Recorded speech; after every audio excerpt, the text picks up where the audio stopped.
नमस्कार, आप देख रहे हैं टीएनपी न्यूज। मैं हूं आपके साथ दीपिका ओझा। टीएनपी न्यूज के खास कार्यक्रम अपना उत्तर प्रदेश में आपका स्वागत है। चलिए शुरुआत करते हैं उत्तर प्रदेश की खबरों की। योगी सरकार ने कोरोना महामारी को लेकर बड़ा फैसला लिया है। सरकार ने कोविड-19 की गाइडलाइन का उल्लंघन करने के आरोप में प्रदेश में दर्ज लगभग सभी मुकदमे वापस ले लिए गए हैं। इनमें सबसे बड़ी संख्या में जमातियों के खिलाफ दर्ज मुकदमे भी शामिल हैं। राज्य सरकार ने हाई कोर्ट में ये जानकारी 3 जमातियों के मामले में फैसले की सुनवाई के दौरान दी है। वहीं केंद्र सरकार की अग्निपथ योजना को लेकर देश के कई राज्यों में हो रहे हिंसक विरोध प्रदर्शन के बीच सीएम योगी ने एक बार फिर युवाओं को भरोसा दिया है। सीएम योगी ने अग्निपथ योजना के तहत सेना में 4 साल सेवा देने वाले अग्निवीरों को नौकरी में प्राथमिकता दिए जाने का आश्वासन दिया है। उन्होंने ट्वीट कर कहा कि अग्निपथ योजना में शामिल होकर सशस्त्र बलों के लिए काम करने वाले युवाओं को पुलिस और अन्य विभागों में प्राथमिकता दी जाएगी।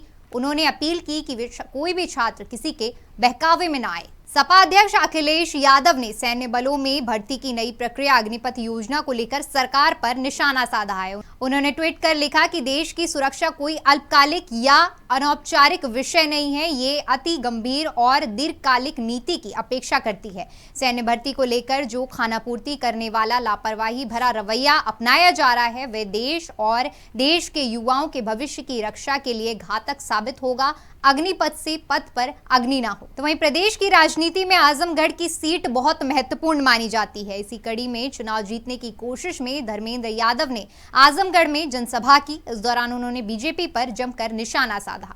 धर्मेंद्र यादव ने कहा कि बीजेपी आजम खान और मुख्तार अंसारी पर हमले कर रही है। इसका जवाब आजमगढ़ के लोग अपने वोटों से देंगे और 2024 के लोकसभा चुनाव की रूपरेखा भी तय कर देंगे। धर्मेंद्र यादव ने कहा कि आजमगढ़ और रामपुर में होने वाले उपचुनाव में सपा की जीत मोदी सरकार को 2024 में उखाड़ फेंकेगी। तो वहीं अग्निपथ योजना और बेरोजगारी के विरुद्ध में राष्ट्रीय लोकदल के अध्यक्ष जयंत चौधरी ने युवा पंचायत आयोजित करने का ऐलान किया है। जयंत की इस पंचायत में ज्यादा से ज्यादा युवाओं को जोड़ने का काम किया जाएगा। रालोद प्रमुख ने सेना में अग्निपथ योजना को लेकर युवा पंचायत का ऐलान किया है। 28 जून से 16 जुलाई के बीच पश्चिम यूपी में 11 शहरों में जयंत चौधरी युवा पंचायत कर योजना को वापस लेने की मांग करेंगे। जयंत ने कहा कि सेना भर्ती में अग्निपथ योजना युवाओं के लिए उचित नहीं है। जयंत ने नारा दिया कि भारतीय सेना को अग्निवीर मत बनाओ, अग्निपथ योजना वापस लो। देश भर में अग्निपथ योजना को लेकर लगातार विरोध हो रहा है। इसी कड़ी में बलिया में उपद्रवियों ने जमकर तोड़फोड़ की।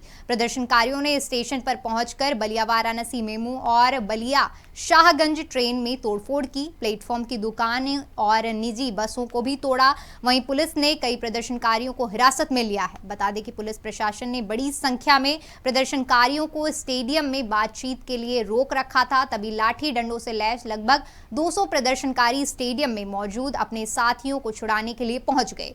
सैकड़ों की तादाद में ये प्रदर्शनकारी बलिया रेलवे स्टेशन पहुंचे, जहां कई ट्रेनों में तोड़फोड़ की गई। जिस समय प्रदर्शनकारियों ने ट्रेनों में तोड़फोड़ की, उस समय अंदर यात्री भी मौजूद थे। उपद्रव के दौरान जीआरपी और बलिया पुलिस की प्रदर्शनकारियों से कई बार भिड़ंत भी हुई। वहीं वाराणसी में शुक्रवार की जुम्मे की नमाज शांतिपूर्ण कराने के लिए प्रशासन काफी सख्त दिखा। वहीं डीआईजी संतोष कुमार सिंह ने लोगों से भाईचारा बनाए रखने की अपील की थी। साथ ही विभिन्न समुदाय के धर्मगुरुओं से बातचीत भी की। जिले के डीआईजी संतोष कुमार सिंह पुलिस बल के साथ सड़कों पर फ्लैग मार्च करते हुए लोगों से शांति व्यवस्था बनाए रखने की अपील की थी। एक पैदल गश्त मार्च चल रहा है जो रूटीन में प्रतिदिन चलता है। तो कहाँ से कहाँ तक रूट मार्च निकल जाती है? अलग अलग क्षेत्रों में, सभी थाना क्षेत्रों में लगातार जो है रूट मार्च चल रहे हैं। इसके साथ ही साथ जो क्षेत्र के प्रभावशाली लोग हैं, धर्मगुरु हैं, उनसे अनवरत संवाद चल रहा है। ये ड्रोन से भी निगरानी की जा रही है? हाँ, ड्रोन कैमरों के माध्यम से तमाम क्षेत्रों की निगरानी की जा रही है कि अगर किसी अराजक तत्व के द्वारा कुछ ईंट पत्थर आदि इस तरह के इकट्ठा किए गए हों तो उसे ट्रेस किया जा सके। जुम्मे की नमाज की व्यवस्था को लेकर एडीजी प्रशांत कुमार का बयान सामने आया है। उन्होंने कहा कि व्यापक जनसंपर्क किया गया, धर्मगुरुओं से संपर्क किया गया, सभी का अपेक्षित सहयोग मिल रहा है। प्रदेश में सभी जिले के जिलाधिकारी समेत तमाम अधिकारियों ने इसे प्रतिभाग लिया। उपद्रवियों के विरुद्ध निष्पक्षता पारदर्शिता से कार्रवाई की जा रही है। नमाज की व्यवस्था के लिए व्यापक जनसंपर्क धर्मगुरुओं से किया गया है और सभी का अपेक्षित सहयोग प्राप्त हो रहा है। आपने देखा होगा कि बरेली में भी जो एक प्रदर्शन प्रस्तावित था उसकी तिथि भी बातचीत के बाद से आगे की गई है। चलिए फिलहाल वक्त तो चला है एक छोटे से ब्रेक का। TNP न्यूज एक हिंदी भाषी न्यूज चैनल है। TNP ग्रुप का मूल उद्देश्य ग्रामीण क्षेत्र के युवाओं को पत्रकारिता का ज्ञान और कौशल प्रदान करना है। अधिक जानकारी के लिए विजिट करें हमारी वेबसाइट tnpnews.in या graminreporter.com।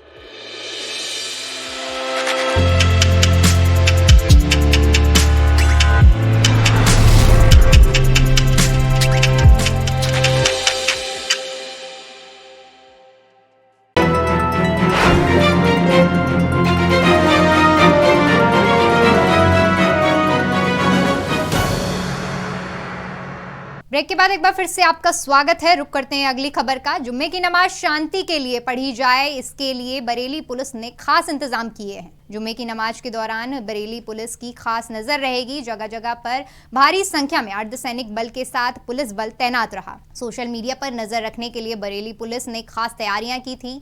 पुलिस ने डिजिटल वॉलंटियर्स की टीमें बनाई जो सोशल मीडिया के विभिन्न प्लेटफॉर्म पर नजर रखेगी।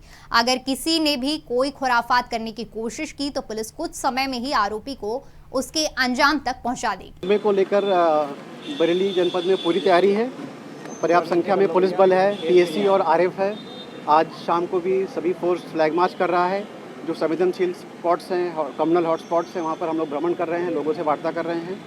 इससे पूर्व भी काफ़ी वृहद स्तर पे हमने ग्राउंड लेवल पे जाकर धर्मगुरुओं से, संभ्रांत लोगों से वार्ता की है और सभी का सहयोग प्राप्त कर रहे हैं। और हम लोग सुनिश्चित कराएंगे कि कल का जो जुम्मे की नमाज सकुशल संपन्न हो। पर्याप्त संख्या में पुलिस बल है, हम लोग ड्रोन का भी इस्तेमाल कर रहे हैं। वहीं इलाहाबाद हाईकोर्ट ने यमुना हिंडन नदी पर फैसला लिया है। कोर्ट ने बाढ़ क्षेत्र में नोएडा के प्रस्तावित ध्वस्तीकरण की कार्रवाई पर रोक लगा दी है। हाईकोर्ट के इस आदेश के बाद सैकड़ों लोगों ने राहत की सांस ली है, जिसके निर्माण ध्वस्तीकरण की कार्रवाई की जद में आ रहे थे।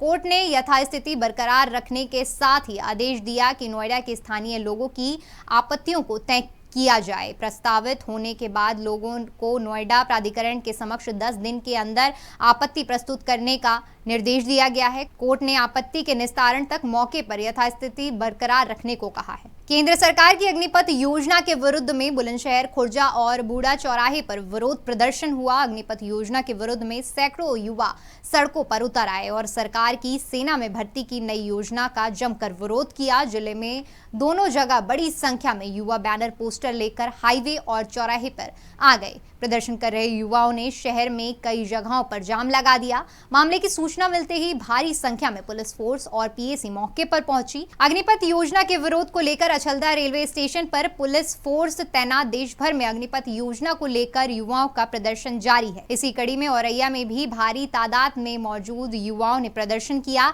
जिसकी वजह से जिले में सभी रेलवे स्टेशन पर भारी पुलिस बल तैनात किया गया।